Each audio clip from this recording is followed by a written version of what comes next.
Hey guys, welcome back to another episode of 0 to 60. So it's been a few days after roll racing, and I've got to say it was a pretty good success. However, what you probably didn't see on the camera was how concerned I am about this engine. And it's just a worry about getting stuck somewhere or it blowing up. And I'll be honest, I want to keep pushing it. I don't just want to leave it where it is. I want to keep running some more timing, see if the turbos will take any more boost, and really see what we can get out of this cheap setup. But ultimately, at some point, either the engine's going to die or the turbos are going to die. The turbos are relatively cheap, no stress. I could order some more, not too worried about that. But getting an engine can be a bit of an issue in Australia. These are not that common. And sometimes a wrecker might want 4 to 5 grand for a good engine, which pay 10 for the car. So what I've actually done, I've actually found on Facebook Marketplace a cheap-ish shell, well, crashed car with an engine gearbox in, done 128,000 kilometers. So we're going to go and check it out, and if it checks out okay, I'm going to buy it. So just so I've got a spare drivetrain, really, if anything does go too crazy with this one. So let's hop in the van and head down to Brisbane and see what this one looks like.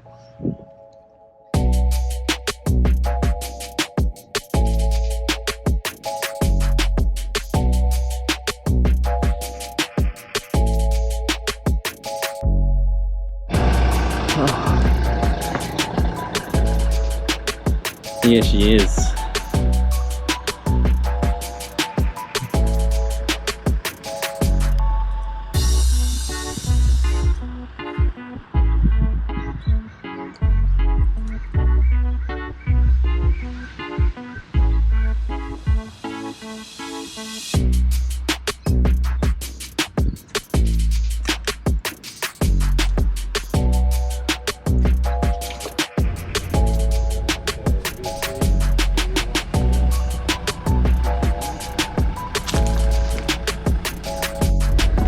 Oh, some extra parts. The front bar cover, it's a bit cooked, but could be worth something with new grills and an upgraded intercooler. So the car did have some go fast bits on it.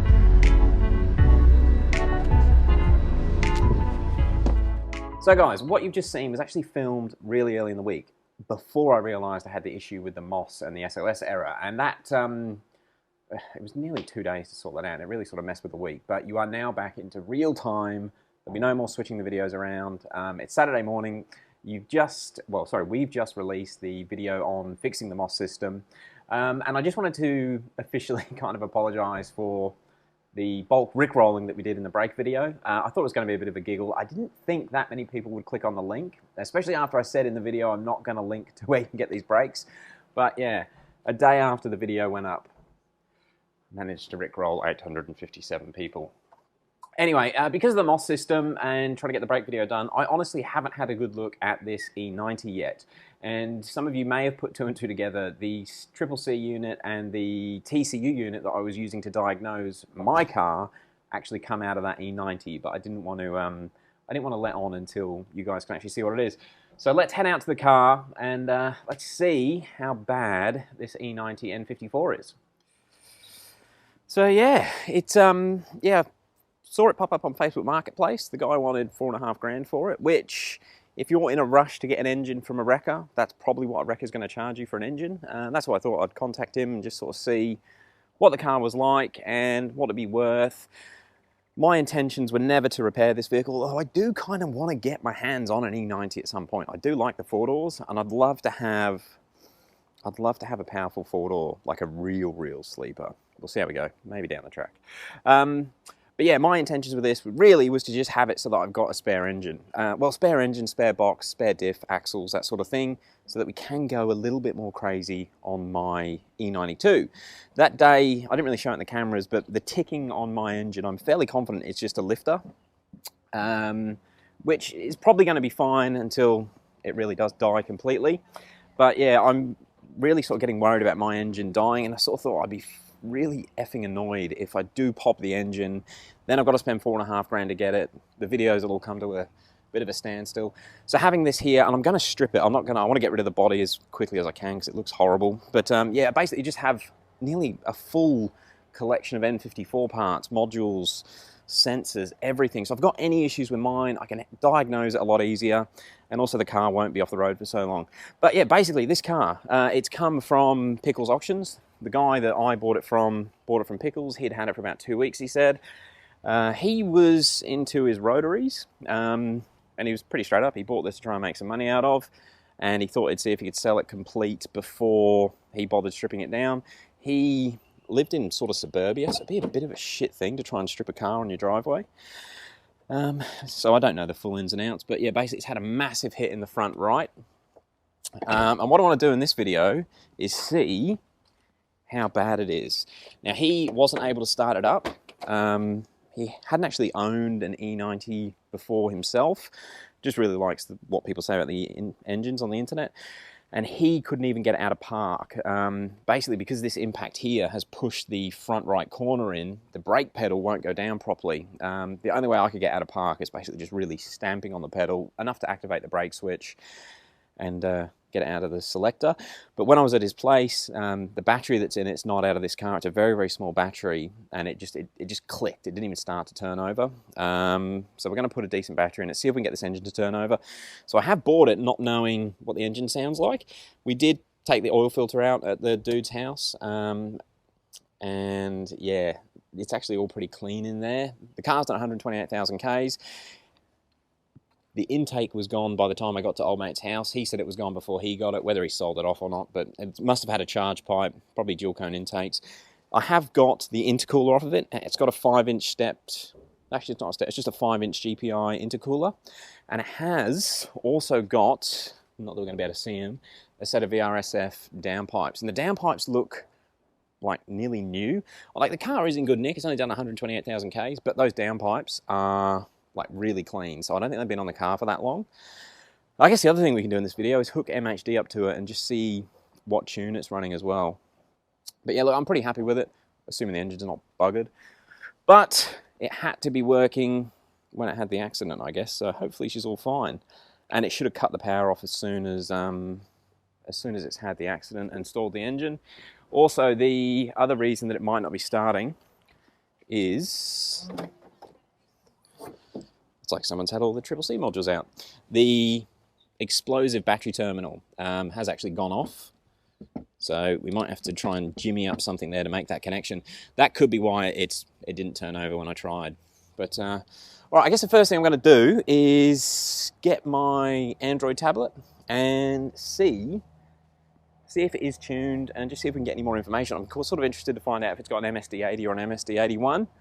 All right, let me go and grab the Android. Yeah, you can actually see the impact, how it's pushed the accelerator pedal up. The brake pedal, that's as far as it moves before it hits the new firewall. Now, we actually took the kick panel off. I've already lent the CAS module to someone. It's funny how many friends you have when you have a BMW parts car, which is why the kick panel's off. But I've got the Android plugged into the OBD, and we have MHD up here. So let's go to monitor. And basically, sorry, what do I want to do? I want to go codes. I want to read DME codes. And that should tell us if the vehicle's been flashed with MHD and what map's on it.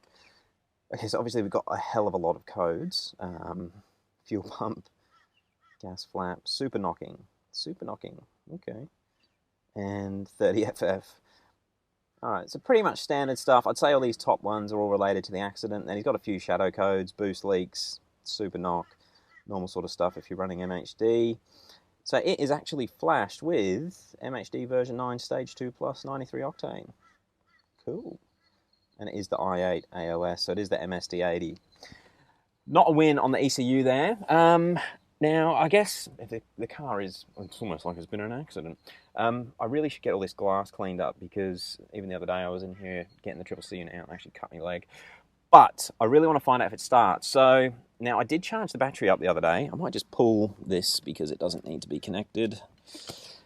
So I have charged the battery up, but we have got that damaged explosive terminal, which I might need to bodge up. Let's just see what we can get. See if it'll turn over anymore. We'll just get that clicking. I guess I need to do some digging, check that terminal, and just see what we can do to get it to crank over. Okay, so what I've basically done is bypassed the battery disconnect terminal, and that is the pyrotechnics charge, I guess, that's supposed to deploy in the case of an accident. And I guess that's obviously just not connecting enough to get enough current to the starter motor, hopefully, although we have still got that very small battery in there, even though I have charged it. Mind, it doesn't mean it's a good battery. So let's see if it'll start now. All right.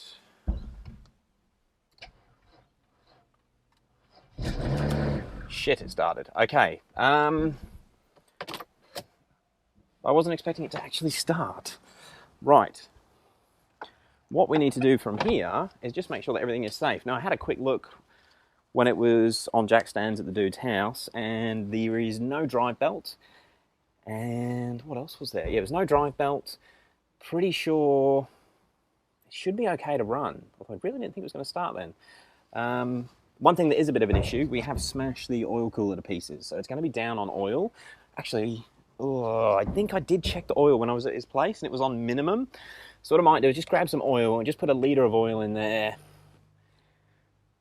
and then we'll see what it sounds like when it runs. I can't believe it started up. All right, I put about a litre of oil in it. Now I reckon that should be enough for it to run, but there is obviously the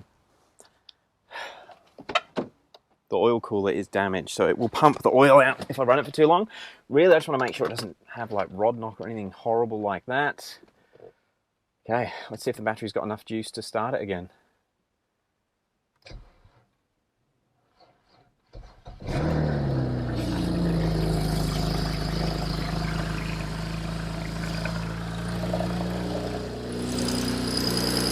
Holy shit, it sounds fine. It's smooth.